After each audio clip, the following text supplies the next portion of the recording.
Okay. For the wine. I can't hear anything, guys. So welcome, everybody. Welcome. We're going to let everybody in. We've been doing that as we've been going. And I want to let everyone know that we're going to be beginning right now. And so, Cantor Mary, it's so wonderful to have you back. We are so blessed that you are here and that you're leading, and we're so happy to have you in services. And so we're going to begin with a wordless melody with a nigun, and just getting into the Shabbat spirit. And then I'll tell you a little bit more about tonight, because tonight is a really special night in our community. And so we'll begin just to set the tone with a little bit of music.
So Shabbat Shalom to everybody. We are so happy to be able to see you tonight and to wish you a Shabbat Shalom. Tonight's a big night for us. Not only do we have our Cantor back after her leave, and we are so excited to see you, and hopefully you're feeling the love, Cantor, as you see people putting into the chat words of love to you. But we are also so pleased to have Rabbi Izama Goldstein Stoll with us tonight. And so I'm going to introduce her a bit later. She is the chaplain at Yale University, and I'll tell you a little bit more about her bio and who she is. But she is an acclaimed speaker, and we're so thankful. And we're also thankful to Charlie Colbert and to her family for sponsoring tonight in memory of her late husband, Mac. And so with that, we're going to begin now. Not only is tonight wonderful because the Cantor's back, and tonight is also wonderful because we've got our guest speaker, but it's also wonderful because tomorrow Emma Kessler will become bat mitzvah. And so in honor of that, I want to ask her and her family to come to the screen as they light our candles and lead us in Kiddush. And if you want to follow along, we are on page number 2 and 3 in our prayer book, and I just pasted it into the chat for you now.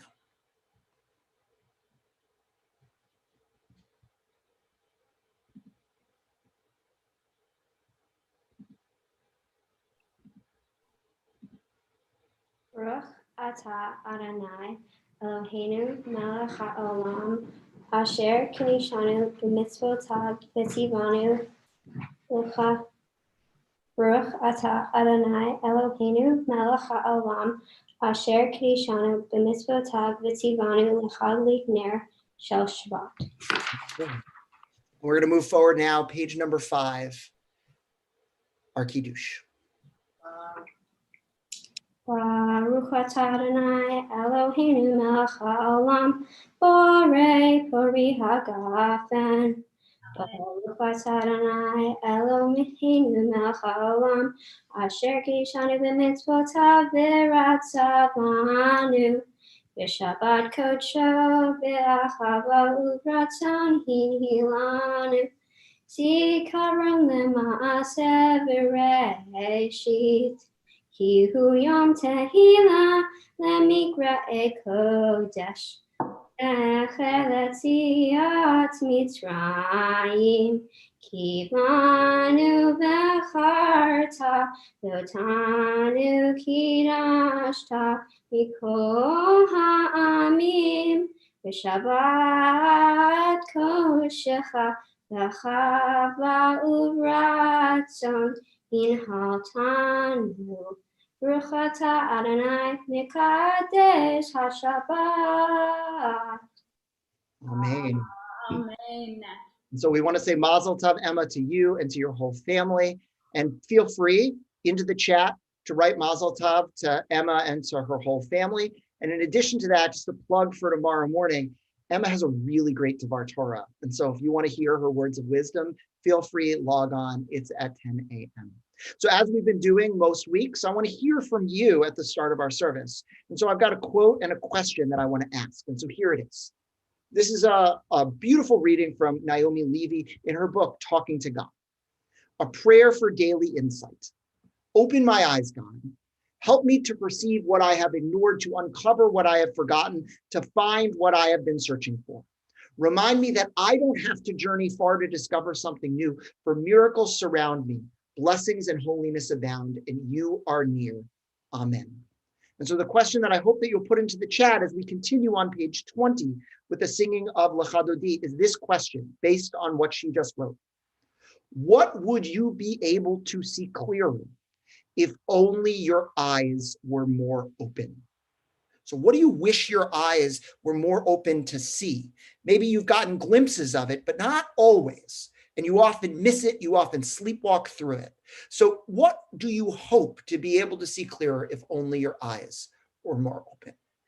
It might be God around you, or it might be something else. And so with that, we are on page 20 as we move to sing Lecha Dodi.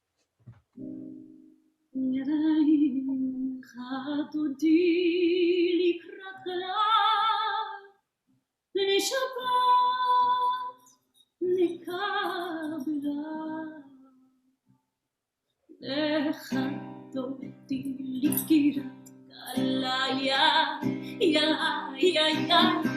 b'nei Shabbat nekabela, ya lecha Dodi likirat kalaya, ya b'nei Shabbat nekabela. Shamor mizachor b'diburecha, השמיענו אל המיוחד. אדוני אחד ושמו אחד, לשם ולתפארת ולתחילה. חזתי לך אלוהי רק עליו ילדי בשבת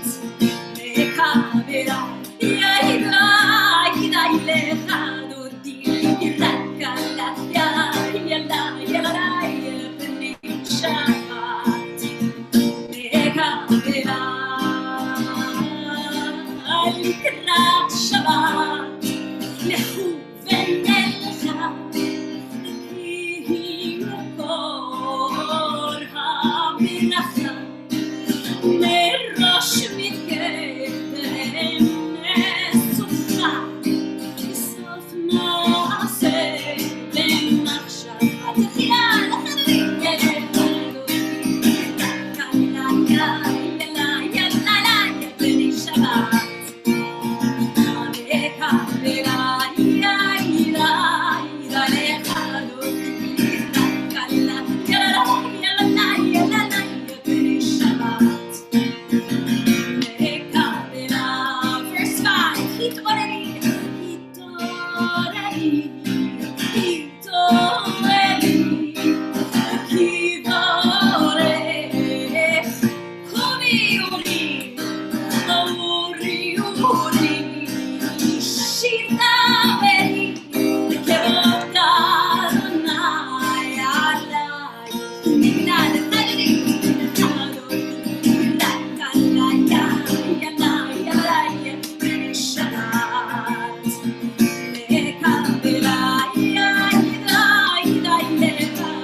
Shalom, ateret bala, gam basimcha,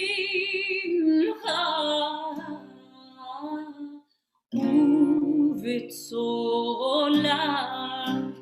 itochem ole, am segulam.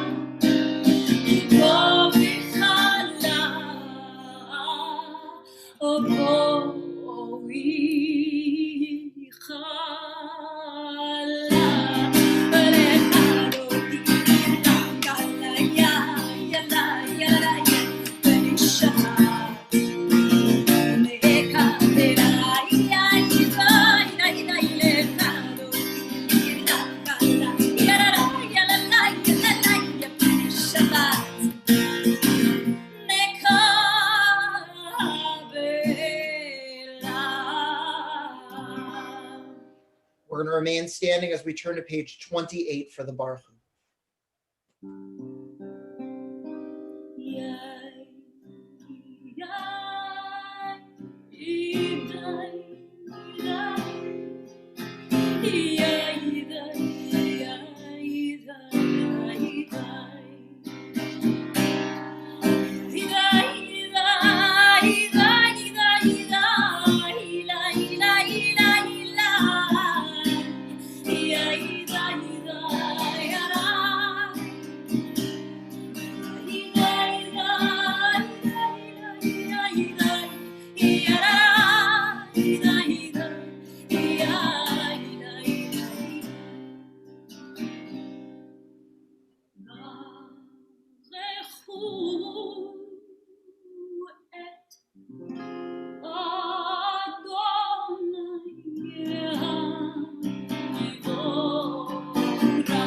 We join together.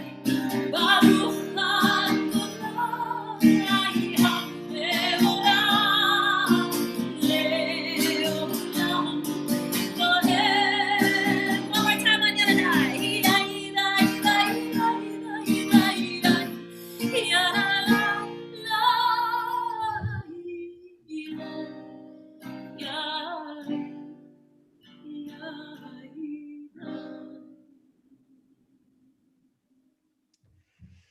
So thank you to all of those who are putting in their beautiful meditations on what it means to kind of open your eyes and see things in the world. And I want to just encourage everybody to see the really thoughtful responses, goodness and wisdom of people, reasoning, the way that we're all connected, others' pain, the hand of God in history in your life, that you belong to each other, blessings in challenging times and resilience, inequality, and how much time speeds by.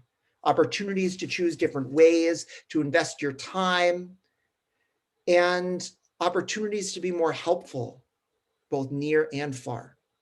Every single one of us has the ability to open up our eyes and see things that we take for granted, and that's the point of religious practice.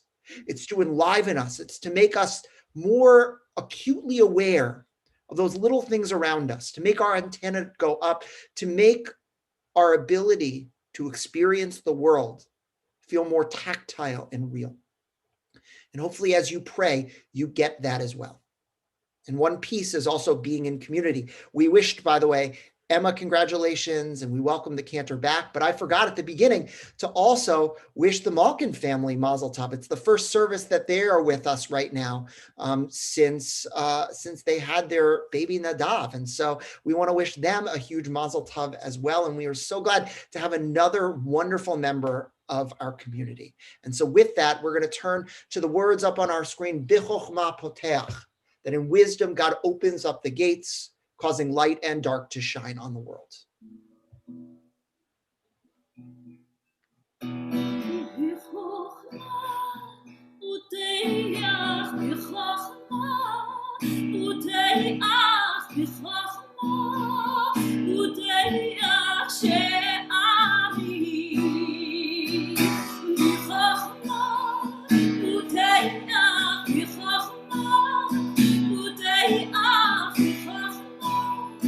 Utei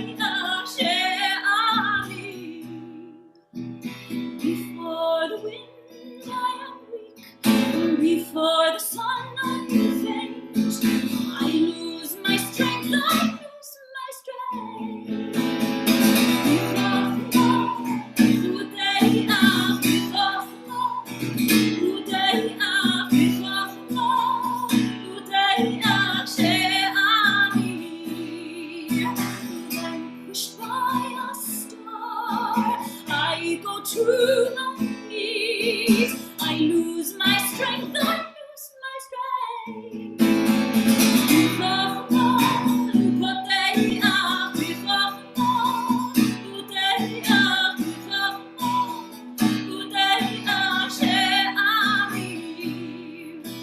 Before the song of a bird, before the breath of spring or fall, I am lost in nothing at all.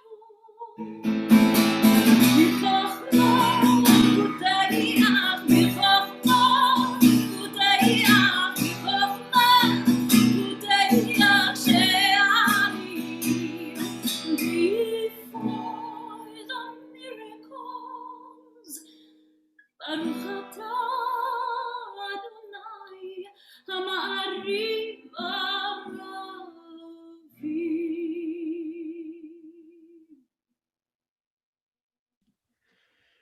We continue now. We're on the bottom of page 33. Wisdom and wonder, passion and instruction, story and symbol, all those things your Torah gives to us.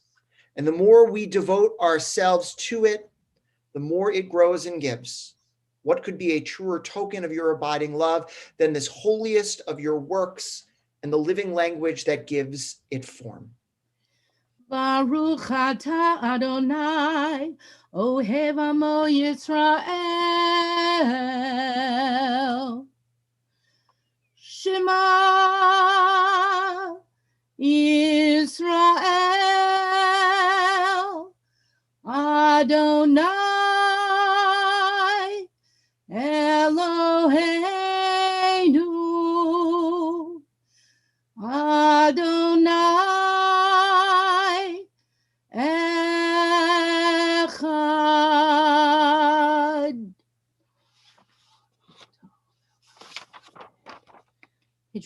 Page 36.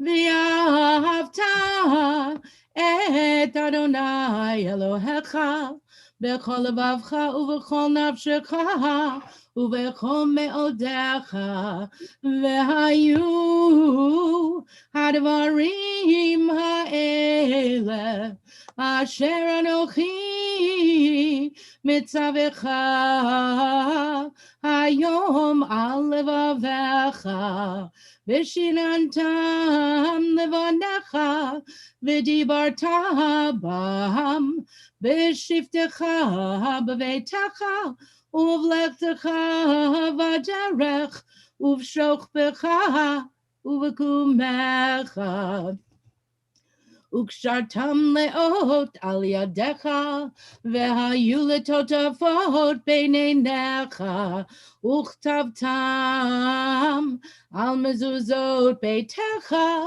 uvisharecha leman tizkeru v'asitem et kol mitzvotai v'item kedoshim lelohechem ani Adonai Elohechem asher hotzeiti etchem me'eretz Mitzrayim lihiot lachem lelohim ani Adonai Elohechem, Adonai Elohechem emet. Standing at the parted shores of history, we still believe what we were taught before ever we stood at Sinai's foot, that wherever we go, it is eternally Egypt, that there is a better place, a promised land, and that the winding way to that promise passes through the wilderness, that there is no way to get from here to there except by joining hands and marching together. Page 40, Michamocha.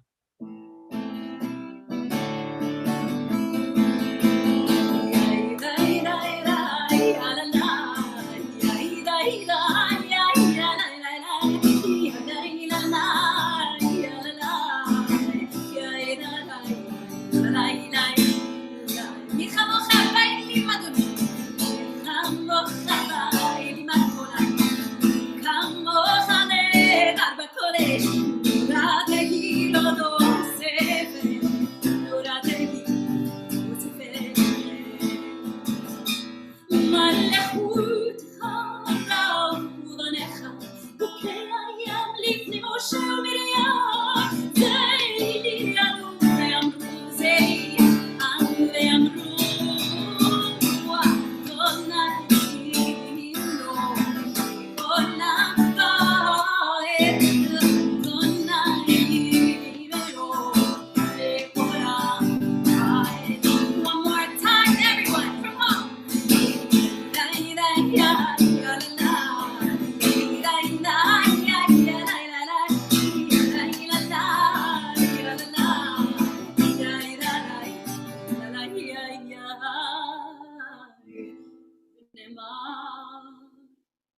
פדה אדוני את יעקב, וגאלו מיד חזק ממנו.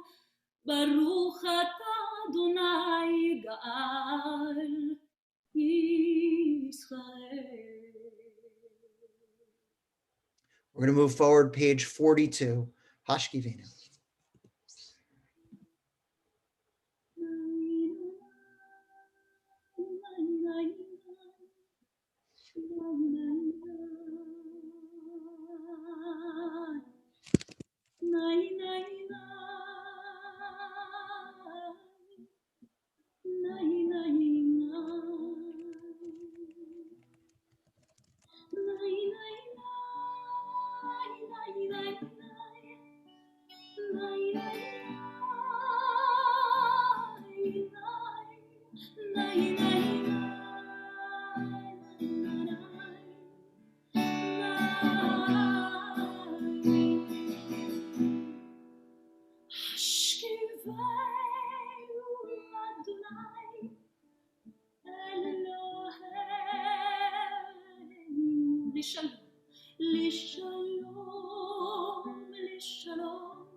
שלום עלינו ועל כל עמו ישראל ועל ירושלים. In a moment, we're going to move into our silent Amidah. And after this opening, asking God to open up our lips that we might declare God's praise, we're going to move into silence.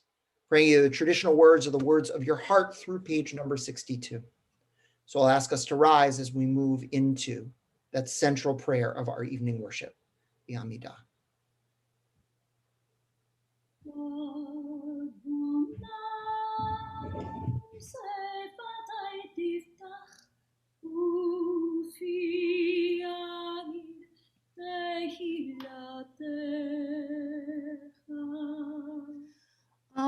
Adonai, sefatayv tiftach, ufi agid tehilatecha. Continue in silence.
We're going to turn together now, page 62, as we join together in these words, Elohai neshama shenata tabi. So this Elohai Nitzor, I'm sorry. I mean, they both start with Elohai, Yes. but Elohai Nitzor has been is a mantra for me. May the words that come and flow through me, they, even when prompted and even when hurt and even when my heart is heavy, may my words stay whole and loving. And may I close my mouth to words of fear and anger and hostility and cruelty, even if it's justified.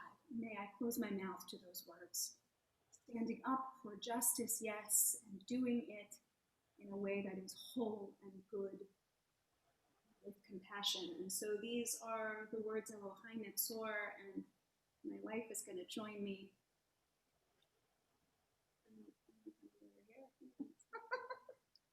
She's coming.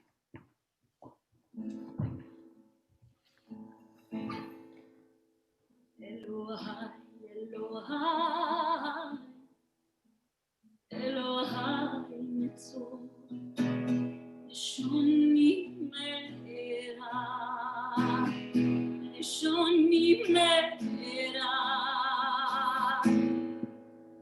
Elohai, Elohai, Elohai Netzor, Lishoni me'era, Lishoni me'era. Sfatai midaber, midaber mina. Le'yom kalilai nafshi midom Elohai. Sfatai midaber, midaber mina. Le'yom kalilai nafshi midom Elohai. Menafshi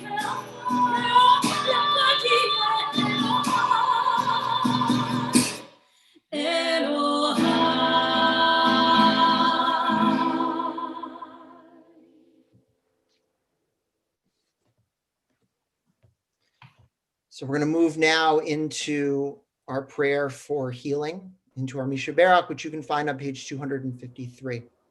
And so as we've been doing each week, we're going to scroll a list of names along our screen. And if you've got names to add, I'll invite you to put them into the chat. And as we've had each week, we're blessed to have a different member of our congregation sing this particular prayer. And this week, we're blessed to have one of our teenagers, Ella Freund, who I know is watching on YouTube, and I know her mom is here on Zoom itself. And so if you have any words for her, feel free to put those into the chat as well.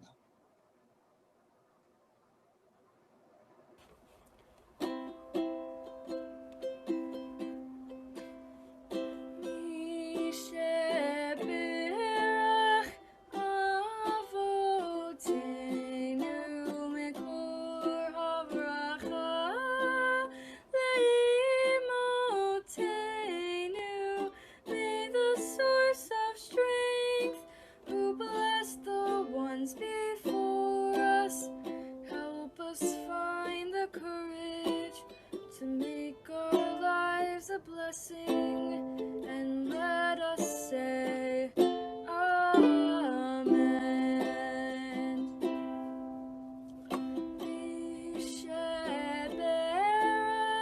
imotenu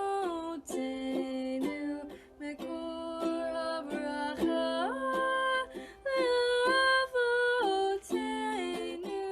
Bless those in need of healing with refuah shlema.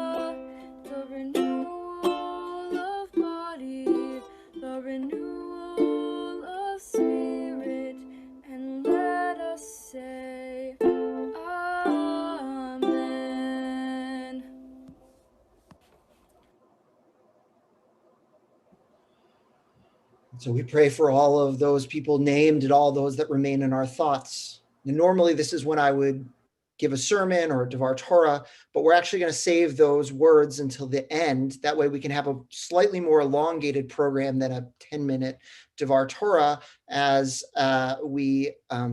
as I engage with our guest speaker and we get a chance to really delve into the issues that she came to speak about. And so we're going to move into the concluding section of our service. And I want to really encourage everybody after our service ends to stay for the discussion. It's going to be really wonderful. And so we're going to rise page 282 for Aleinu. Aleinu l'shabach ladon hakol, latet gedula leotzer breshit, shelo asanu kigoye haratzot, velo samanu kemishpachot ha'adama, shelo sam chelkeinu kahem, vegor aleinu kechol hamonam. V'anachnu korim u'mishtachavim u'modim lifnei melech malchei hamlachim hakadosh baruch hu. Forward 5 pages in our prayer book.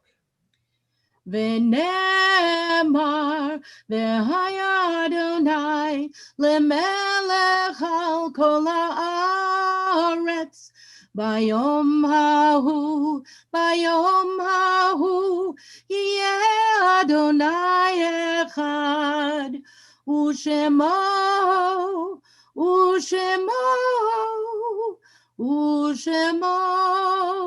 echad. We're seated together. We pause at the conclusion of our service to think of those that we've loved and that we've lost, those no longer with us. We're on page 294 as we recall the following names: Joseph Alexander, Florence Berlin, Barbara Bird, Rebecca Bloom, Elias Brown, Neil Chilton, David Deitch, Dorcas Darrow, Edgar Darrow, Jacob Ehrlich, Abraham Ehrlich, Celia Fish, Francis Goldberg, Archie Gorfinkel, Maurice Grayson, Edward Haas, Clemens Henley, Blanche Hochberg, Sally Jacobs, Louis Kaminsky, Francis Katz, Israel Kleiman, Stuart Kolinsky, Jay Kriegel, Aid Kushner, Aaron Leaf, Miriam Mannheim, Adolph Marden, Seth Michel, Sophie Auger, Morton Pollock, Irving Price, Carol Judith Rosenberg, Maurice Rubin, Milton Sapir, George Schaefer, Tobias Shavitz, Julius Slifkin, Jacob S. Spiro, Ernest Unger, Francis Weinstein, and Norman Saul Zukoff.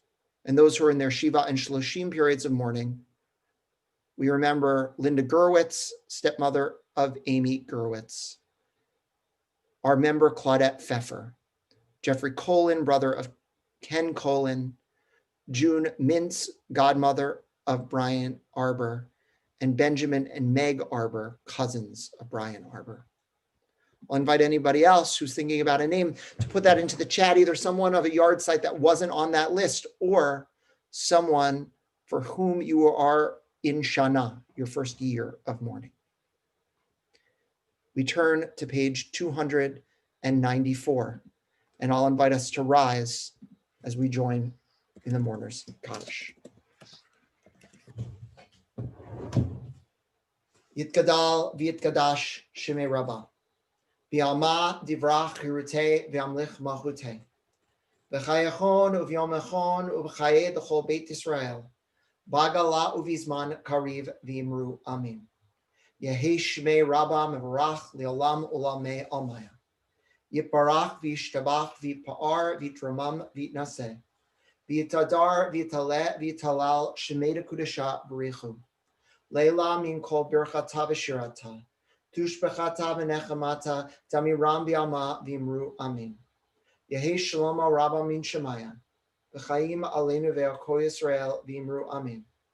Ose shalom b'mromav, hu ya'aseh shalom, aleinu ve'al kol Yisrael, v'imru. Amen.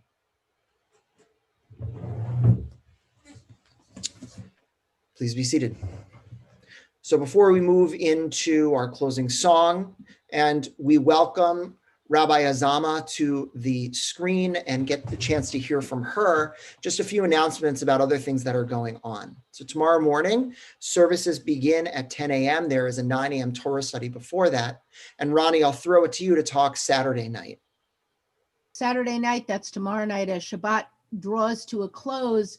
Once again, at 7:30, we make Havdalah. And for those that have not joined us yet for Havdalah, the part that comes after it is games. And there's a great bunch of people that show up each time. And if you haven't been there, come join us and come play categories. Great.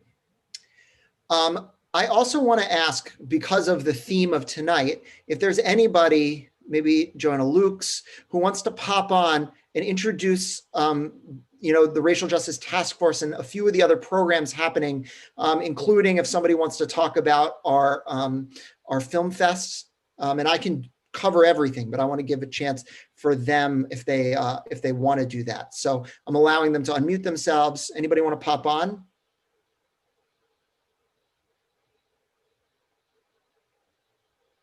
So I'll talk about the Film Fest at least. So the Film Festival it begins on the 16th, and we've got 3 really wonderful films. We've got 13th, which is kind of about the legacy of slavery. And we actually have the editor of that film doing a talk back after that film.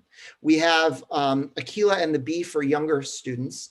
And then we've got a really wonderful movie happening later in the week about a really kind of interesting central character who is doing what we're going to talk about tonight, navigating her Jewish identity and her Black identity and what that means. And I'm blanking on the name of the movie right now, but if anybody remembers the name of that movie, they can do that. But I'm plugging that movie as well, and it's going to be really great. And we have a talk back after that movie. The movie's called They Ain't Ready for Me. Thank you. The movie is called They Ain't Ready for Me, and it's also Hanukkah is coming up. We actually have a different lighting every night, themed to keep it small. Some are in person, some are virtual. Some of the in-person ones, for example, next week we've got a lighting that's going to be happening right before services at 6 p.m. But we've got a lighting for our 2s, 3s, and 4s in our Shoresh class, for K through 4 in religious school, 5th, 6th grade in religious school. And so really giving people a chance in smaller groups to get together in person if they want for the lighting to see one another. Yes, Ronnie. One of those days that is... You just hopped on mute for some reason. Sorry. Tuesday, the 15th, which is Hanukkah, is also a Rosh Chodesh gathering, and we will meet at 7 o'clock with Hanukkah and lights. So if you've never come to Rosh Chodesh, come and join us. Perfect. So with that, we will close our service officially, though please stick around because we've got a wonderful and a fascinating conversation afterwards. So thank you, Mir Tamid, for all of your love. I love you too. Oh, shalom, minoma, se shalom, aleinu, v'al kol Yisrael, v'al kol yoshvei terev, v'yimru, amen. Oh, se shalom, in Roma, se shalom, aleinu, v'al kol Yisrael, v'al kol yoshvei terev, v'yimru, amen. May the oneness who makes peace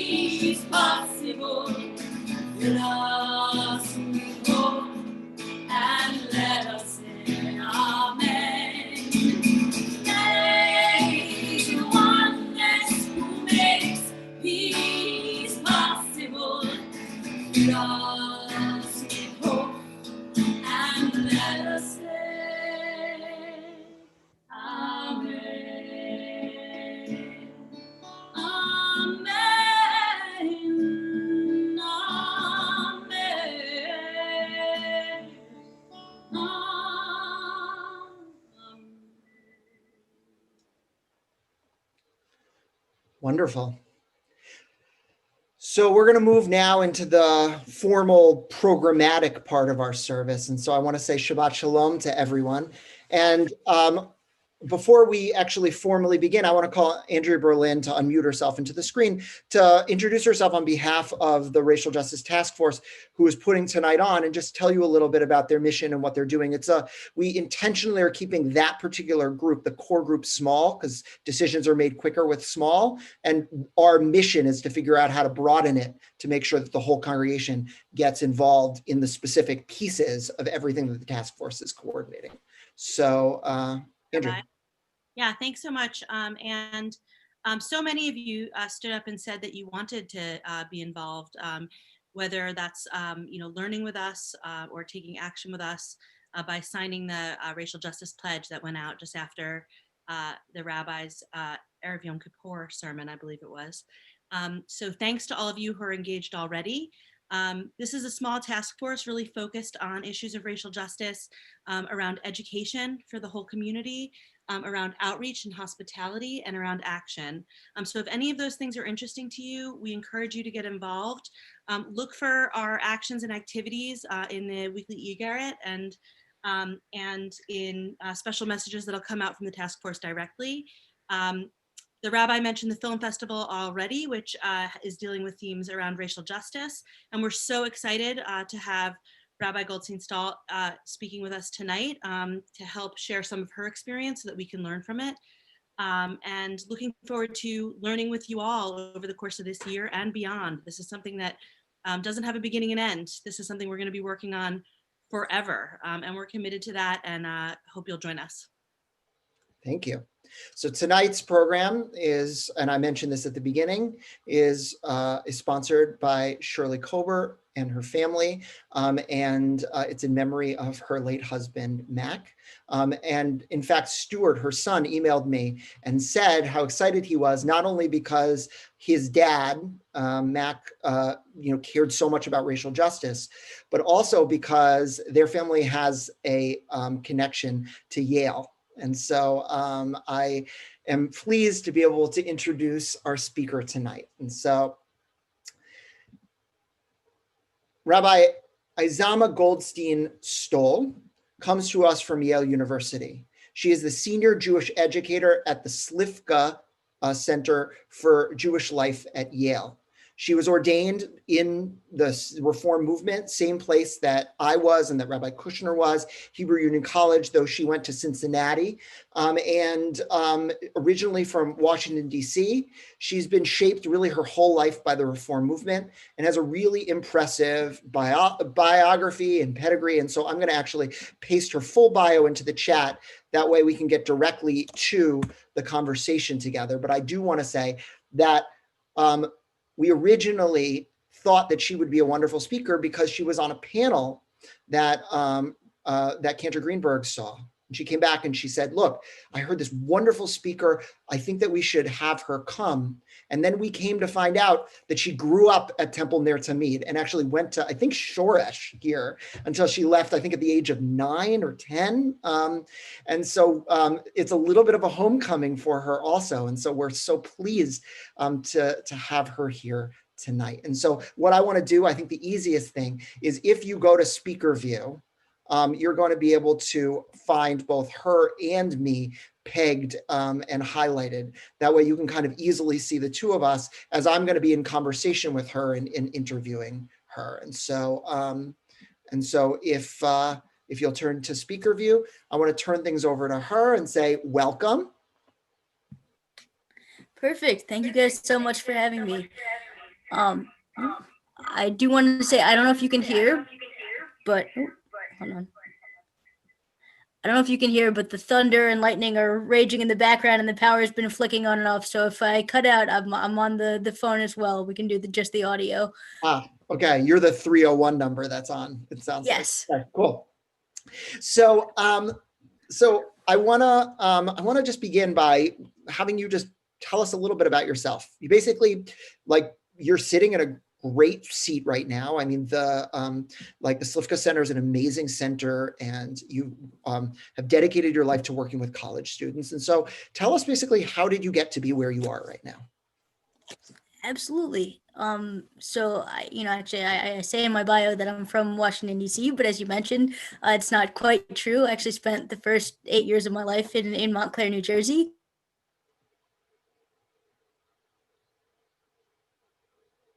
At Ner Tamid was I first fell in love with Judaism. And I have, little drawings from my preschool days that my parents have of me saying, like, when I grew up, I want to be a rabbi. Really, so much influenced by my early experience.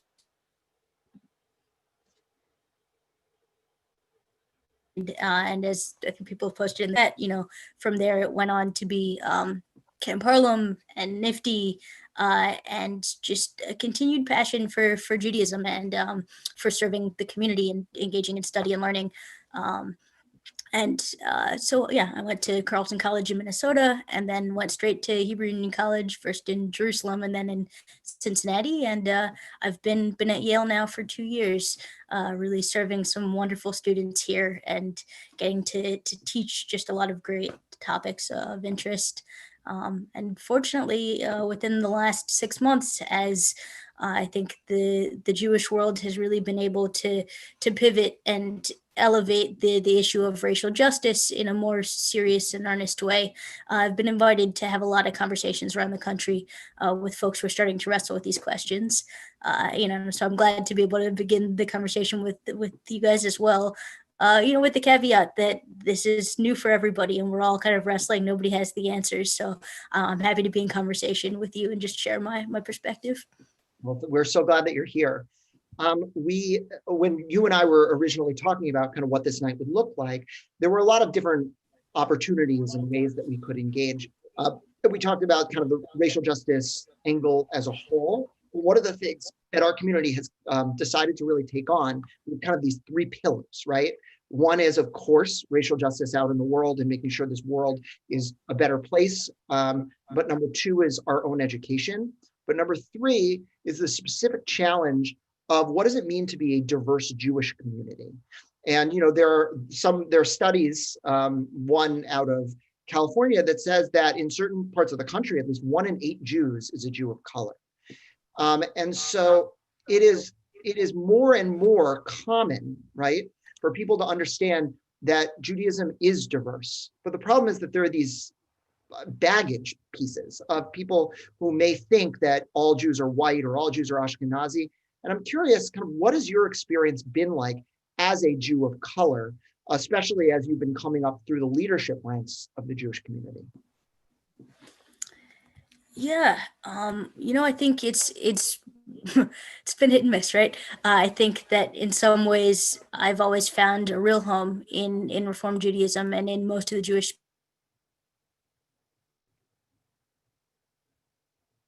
I've also had real experiences of discrimination and alienation.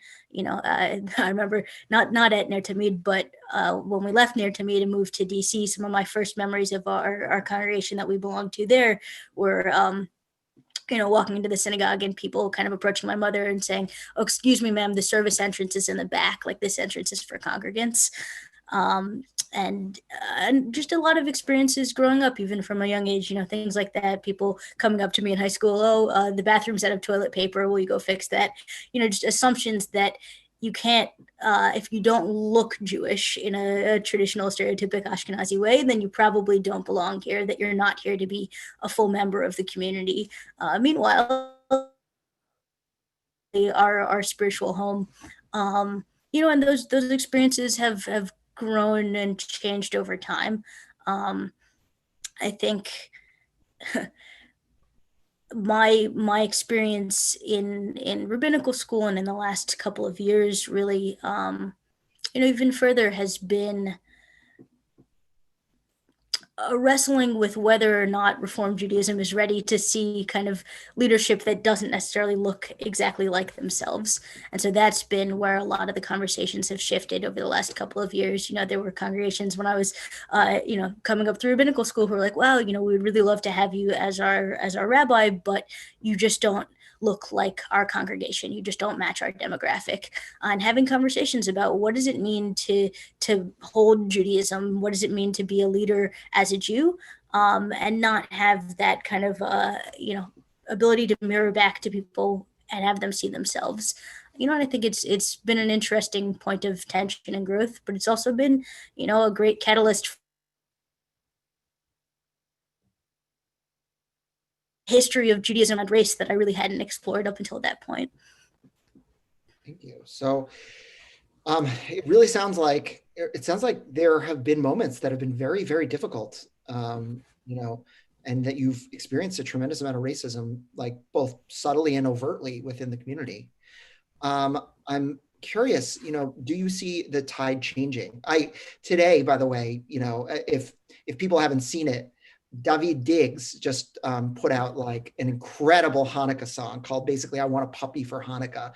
And it's hip hop and it's Jewish and it's awesome. And, he's a star of Hamilton. You've got Drake, who became Bar Mitzvah, who's potentially the biggest rap star of like the 2010s.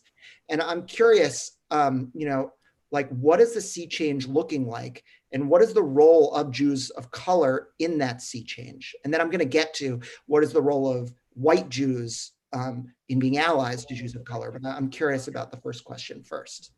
And you are, by the way, you're cutting in and out just a little bit, but I don't know if this is the case for everybody. It catches up with you. So far it's been okay. Okay, great. If that changes, you just let me know. So I do think that the tide is starting to change, in particular with the rise of a lot of really great organizations that are dedicated to uplifting and connecting Jews of color in particular. So I've had the privilege over the last couple of years to work with an organization called B'chol Lashon, which means in every tongue. Or in every language. And it's an organization that just is, 100% focused on raising up the voices of Jews of color and building community. They've started a summer camp that's just for kids that are identifying as Jews of color. And they do a lot of support, with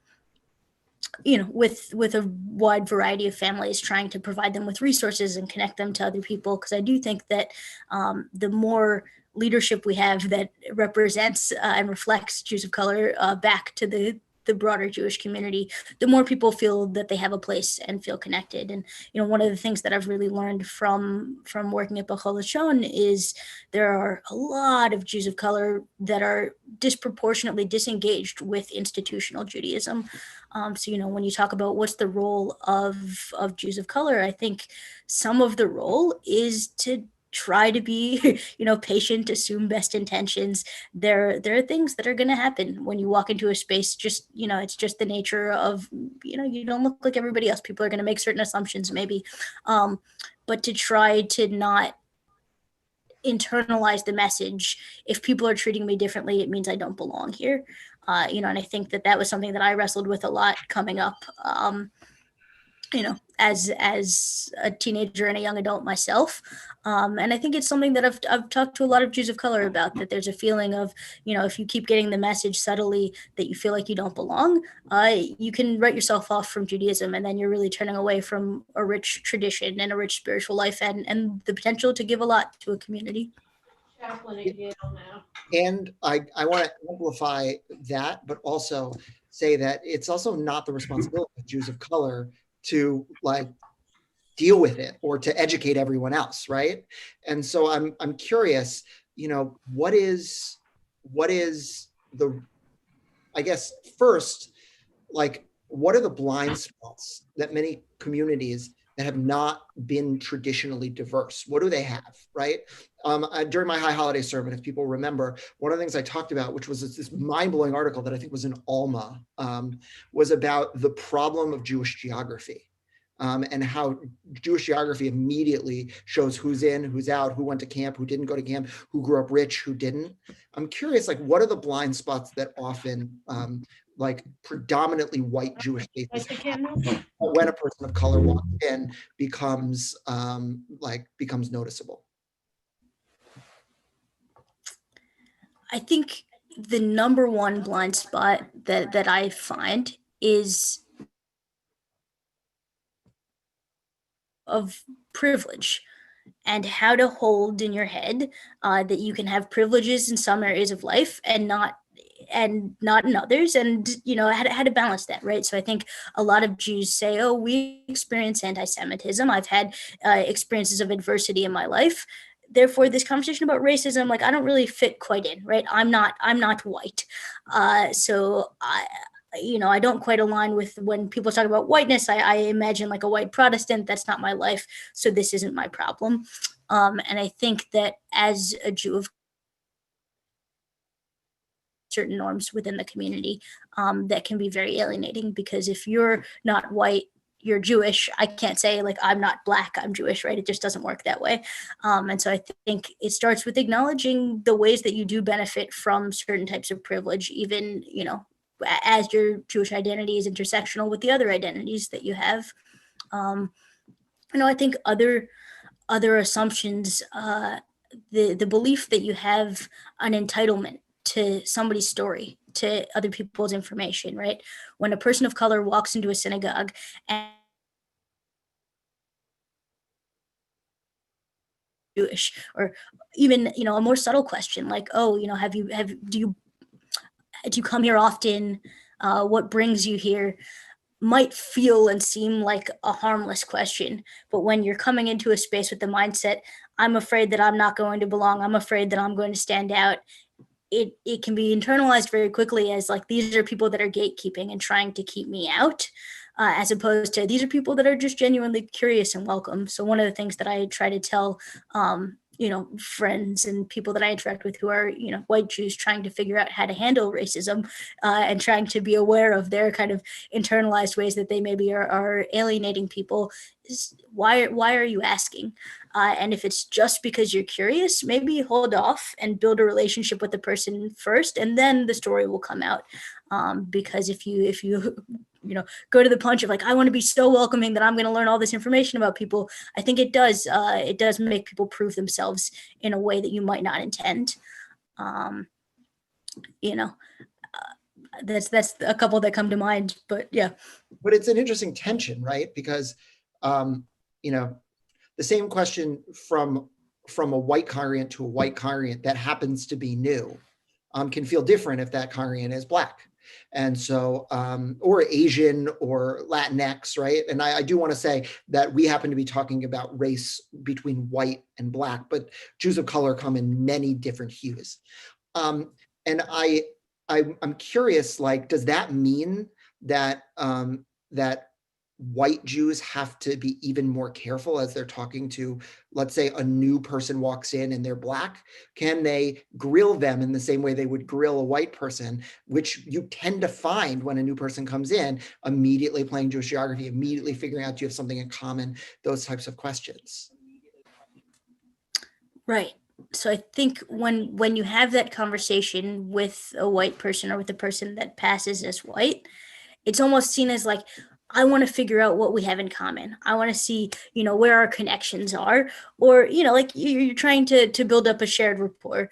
And when you feel like you don't have something inherently in common, or when the elephant in the room is that you feel like you stand out, it reinforces how little you might belong, especially if the Jewish geography falls short. But even if not, I do have the background of Nifty and camp and all of that stuff, and I still, have a tinge in the back of my head of like, this person, the essence of this question is there are insiders in our community and outsiders. There's a core and a periphery, and we think you're on the periphery, but we want to give you a chance to prove that you're in the core. Interesting. I'm curious, actually, the experience, to stay on the experience of Jews of color before we get into allyship, which is, I think, a really important piece too. Do you find that, that you and other Jews of color that you engage with in the social justice space are assumed to be Christian when they walk into Black spaces or social justice spaces, leftist spaces? Yeah, I don't know if you can see here. I mean, I do wear a kippah, so that gets around some of that. But I do think that there is an assumption, absolutely, that if you are Black, you are Christian, and it's kind of a privilege as a Jew of color, because it means that when I walk into social justice spaces, and there are so many powerful Christian organizations in this country that are doing amazing social justice work, I don't feel a discomfort that I think a lot of my white colleagues feel. I feel like I have automatically, I almost deserve a seat at the table, and I don't have to navigate some of the tensions there. So it allows me to be a bridge between two different communities in a really kind of empowering way. And also, yeah, people make all sorts of assumptions about how much about and are comfortable with Christianity. If I took the kippah off, I'm sure I could fit in most churches and nobody would bat an eye. I'm also curious if people make assumptions about like how much about social justice spaces just by the nature. Look, you're a Reform rabbi, this is where we all come from, is social justice, right? And you grew up in Washington, D.C. So I'm sure the rack was very much a part of your life growing up too. But I'm curious if one other place that I imagine is a problem would be for example, I've been in places where I'm made to represent the Jewish community, right? I'm curious if you are in spaces where people immediately ask you okay, so what do you think about Black Lives Matter? And tell us about it and what's wrong with it. And here are my thoughts on it, which I'm sure can be challenging because you're made to represent a whole group of people, or which you are only a piece of. But the Jewish community sometimes is doing it out of their best intentions of trying to understand how to engage with racial justice. Yeah, it's funny, and it comes up a lot with students, right? Their first question will be wait, can you support Black Lives Matter and be a Zionist, right? And it's oh, hi, nice to meet you. When my interests as a rabbi really, I find issues of race and the history of different diverse populations within Judaism interesting and compelling. But the number one class that I teach with the students at Yale is medical ethics. And that really, people, I think, often assume okay, well, if you're a rabbi and if you've gone through these experiences, race is going to be your number one. But we're all, we're much more complex and interesting than any one identity we hold. And I think there's nothing wrong with assuming or being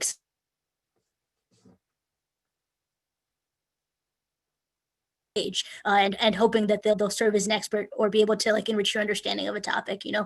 I'm excited when people want to talk about race because I think it means that they're thinking critically about a topic that's really important. But I would also hope not to be pigeonholed into being an expert about it.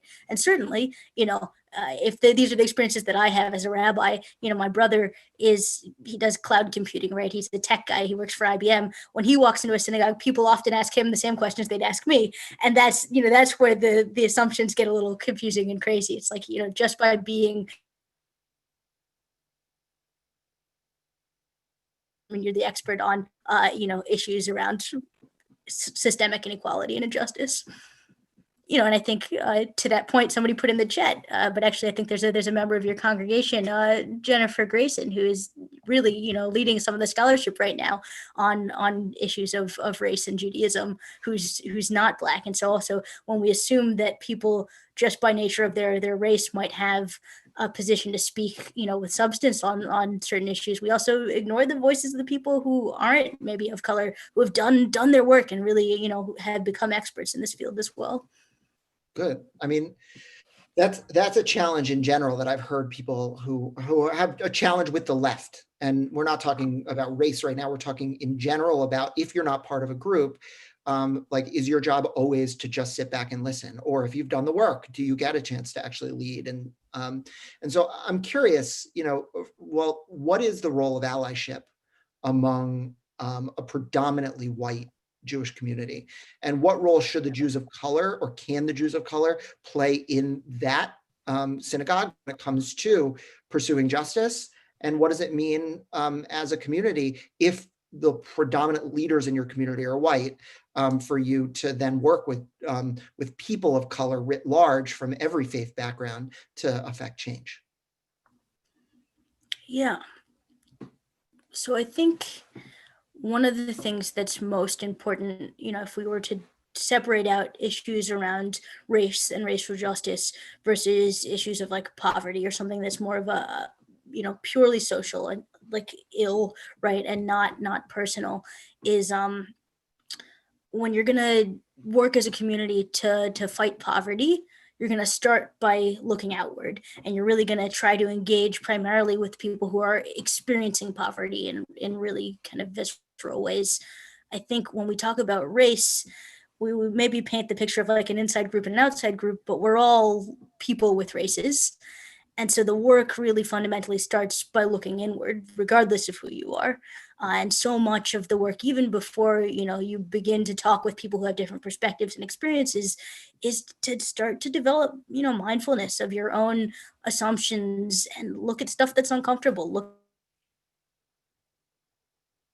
are treated. Look at the ways I. One of the things that comes up most often, when I have these conversations is. People talk about George Floyd and, oh, can you believe the police? And like, there's a rise of violence amongst, for police, engaging with African Americans. And I can think of experiences when I was 5, 6, 7 that I remember seeing, acts of violence, and where I had internalized already the assumptions that so many people now, in their middle age experiences as, white adults are coming to, like, oh, wow, there's violence, with young Black men and police, for example. And so I think to begin to look very deeply at the systemic inequality and how it impacts you personally before you even begin to step outside of yourself. And then when you do step outside of yourself, to do so, with a real humility, that the people that you're working with are not going to have necessarily any more answers. Just because you want to be welcoming doesn't mean that the people who are around you will know how to coach you and how to welcome them. But even more so, I think it's a matter of not turning people in your community into a social justice issue, right? You want to build relationships with people. You want to ensure that your community isn't inadvertently reflecting back systemic inequalities, that are going to naturally kind of be embedded within the structure of the synagogue, because our synagogues are in the world and our minds are, internalizing this stuff all the time. So you want to try to disentangle all of that stuff so that your community can be as welcoming and supportive as possible. But not necessarily to like be out there on the streets, right? Like, what I want as a person of color and as a Jew of color isn't necessarily for every Jew in my community to put a Black Lives Matter sign out on their yard. What I want is for people to have more meaningful relationships and conversations with people that look differently than them, and to understand that the world looks differently in America if you have a different color skin. And then to try to work on some of the, maybe allow it to influence your political choices, allow it to your money, etc. But don't make the people in your community in themselves a cause for social justice. I've been thinking actually about, George Floyd happened pretty much the same week, if people want to remember, as Amy Cooper, right? And I've been thinking a lot about like the kind of the dual approaches to the way that we deal with race. And often we jump to the protests after George Floyd, but actually some of the hard work that needs to happen is trying to find the Amy Coopers and to get the Amy Coopers to change, right? If you don't remember, for those who were assembled, Amy Cooper was the person in Central Park who called the police on a Black man who had been walking his dog, she was walking her dog, and he asked her to leash the dog, and she basically used the police as a weapon to say, I'm going to call the police because I don't want to listen to you. And the truth is, Amy Cooper easily could have lived in Montclair, and Amy Cooper easily could have belonged to our congregation. And I'm curious, what can, because it's the Amy Coopers of the world that I imagine are some of the people that would be saying some of those things and doing some of those things and acting some of the ways that you talked about. And so I'm curious, like, what role or what programming, what initiatives, like what have synagogues done, or what can a synagogue do to either hopefully to change the hearts and minds of the Amy Coopers in the congregation? Yeah, I mean, I think there's so many powerful programs coming out now, really like curriculums, right? And bodies of literature that synagogues can engage in. And some of the most powerful work you can do is just, just reading, just listening to the stories that are told in these texts. Witnessing Whiteness is a curriculum that's come out pretty recently that's pretty powerful. And I know there are a lot of synagogues around the country that are just, setting up learning groups and trying to make sure that first all of their leadership and then all of their congregants, right? Like have a sisterhood book club or whatever, where you get into to some of these Abraham X Kendi, like a lot of these literature, these bodies of literature that are talking about diversity and trying to help people change their perspective slowly. And then I think the other part of it is really deeply integral to Judaism, right? Which is this inherent act of reflection, of making sure that you're taking account of your soul and taking account constantly of the ways that you're moving through the world. And so if you do, end up thinking of calling the cops on somebody because they're asking you to leash your dog, when you go home and that situation's over, maybe you sit down for a second and reflect, what was it that made me so quick to rush to that choice? How was that experienced by the other person? Would I have done that if that person looked differently, right? And as we start to ask ourselves these questions, we build new habits of mind, and we're able to deconstruct in really kind of powerful ways the ideas and values that are cemented in our brains that we're probably not even aware of, really. I'm curious, because we're enacting this initiative and we're trying to educate each other and ourselves, how important is it for Jews of color to be able to be in spaces with other Jews of color? B'chol Hashon, I know, is a really important organization, and one of the things that it does is that it gets many Jews of color in conversation with other Jews of color, and especially parents who are raising children of color, whether or not they are of color themselves or their children are adopted, the specific children in the religious school. What role does a community have in making sure that we get Jews of color talking to other Jews of color in addition to talking to white Jews?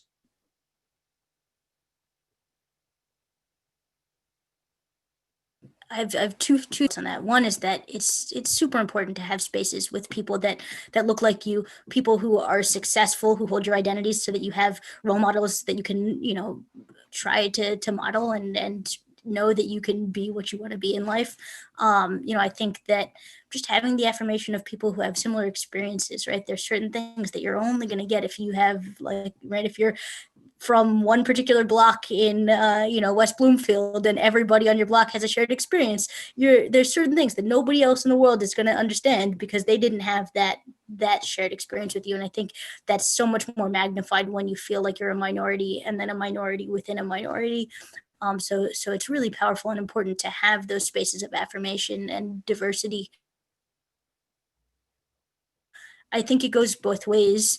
There wouldn't be as strong of a need for these spaces to pop up outside of congregations and in adjacence to the body of like most Reformed Jewish congregations, most Reformed life, if the synagogues were themselves doing more.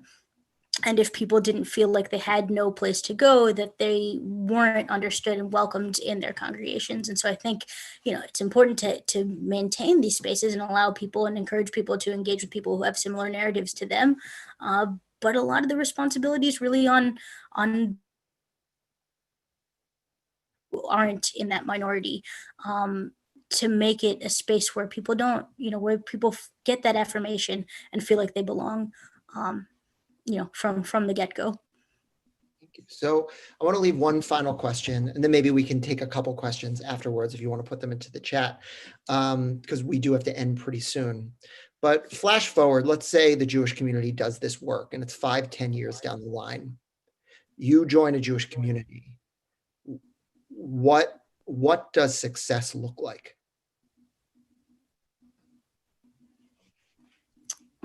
I think success will be when somebody, when my students think about intermarriage, and don't have to question, should I marry this person, with the understanding that if I have children with them, my kids might not belong as fully as I did and might not have as positive an experience as I've had in my Jewish community, which is, that's a conversation that I have with my students now. I think personally for me to have, a world where I don't have to feel like I have to prove that I belong in Jewish spaces, and where people that look like me don't have to prove their belonging, but can just, enjoy and experience the community like everybody else.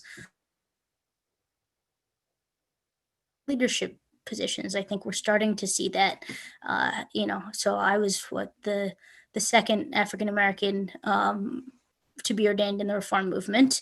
And already now there are 4 more that are currently at HUC studying. And so I think soon we're going to see much more diverse leadership. And I think that's also going to make a big difference, because the more you know and have experiences with people who look like me, the less weird it's going to be, right?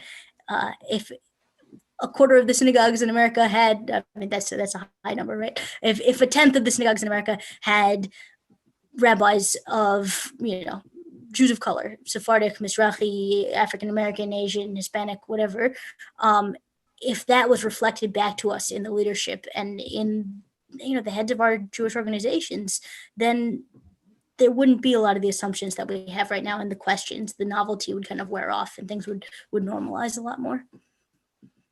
Thank you. So this has been a wonderful conversation, and I just want to invite, if there's maybe a question or two we have time for, and as people are putting that in, I want to once again give a plug for both our film festival and to pay attention to some of the other programming that the Racial Justice Task Force is putting together. Look out on your eGarrett for all of the different programs, and a thank you again to Shirley Colbert for sponsoring tonight. So it looks like we've got 2 questions, so we'll take these 2 and we'll conclude the night with these 2. I haven't read them, so hopefully they're on target. So unlike most religions, integral to Judaism is a notion of Am Yisrael, or peoplehood. This seems to be something with a genetic aspect. How do you understand this, and how do you experience this aspect of Judaism? Yeah. Interesting, right? The idea of peoplehood for me is much more tied around notion of communal covenant, and the idea that there was a mixed multitude that left Egypt and stood in its full diversity at the base of Mount Sinai, right? That's the foundation of our people, not so much who was and who wasn't part of which tribe. When we move forward, even the idea of genes within Judaism gets a little complicated, right? For a long time now, Reform Judaism has embraced patrilineal descent, which means that, you don't necessarily have to have a mother who was born into a, biologically Jewish, or even, converted to Judaism, that your father can also be Jewish. And that, gives you a full standing within the Jewish community. And so when you start to say, okay, well, if a person has one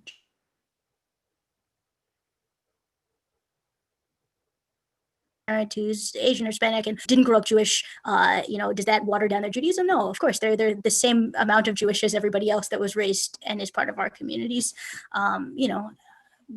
Throughout our entire history, people have chosen to convert to Judaism and have provided a lot of richness to our peoplehood in that way as well. So I think we should be careful not to confuse peoplehood with, a genetic line in itself.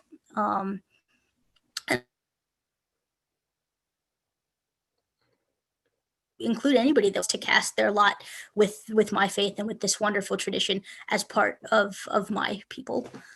But I do also hold very strongly to the notion of Jewish peoplehood.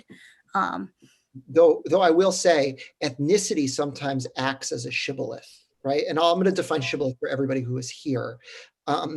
What a shibboleth is in the book of Judges, there is a group of people who you can't figure out quite if they're insiders or outsiders, if they're part of the tribe or not.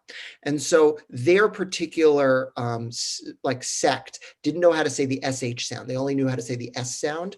And so basically all of these people were lined up and they were asked, what is this bundle of wheat, which is pronounced shibboleth? And some literally couldn't say the shin sound. So they would call it sibboleth. And those people would be separated. And that's how in the book of Judges, they knew who was who. And so there are these things called cultural shibboleths, which are things because you didn't grow up like a certain way, you just don't have access to it. You can't say it. It doesn't make sense, right? And so I do think that sometimes kind of Yiddish Ashkenazi culture can sometimes kind of function as a shibboleth for people who didn't grow up directly in that. Ashkenazi isms versus like, let's say a Sephardic Jew who enters in. And I think Jews of color kind of end up getting caught up in that sometimes too. I'm curious if that's been something that you've been seeing also, this need to not necessarily speak ethno-Judaism, but speak a wide enough Judaism that every ethnicity can be part of it. It absolutely comes up, and also like most of my experiences are all Ashkenazi experiences. I'm by no means like fluent in Yiddish, but I can turn a phrase or two in Yiddish. Like there's I think that there's a lot of Jews of color who really do past the cultural even shibboleth and see themselves fully as a part of that like Ashkenormative Jewish people. They just also have experiences outside of Jewish spaces or within Jewish spaces that are unique because of their race. Okay.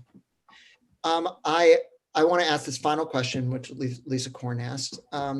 Is there an additional layer to being a person of color, being accepted in the Jewish community, to being a Jewish person of color, being accepted in the Black community? Which I think we covered a little bit, but I'm curious if you have any other thoughts on that, just because she asked it. So obviously she has still thoughts that she wants to explore. I think on the whole, it's I think there's a shock value in both spaces, right? When I walk into a space full of African Americans, they don't necessarily, like the novelty of my Jewishness is apparent to them as well. But I think it's less of an issue and it stands out less than it does as a person of color in predominantly white Jewish spaces. I think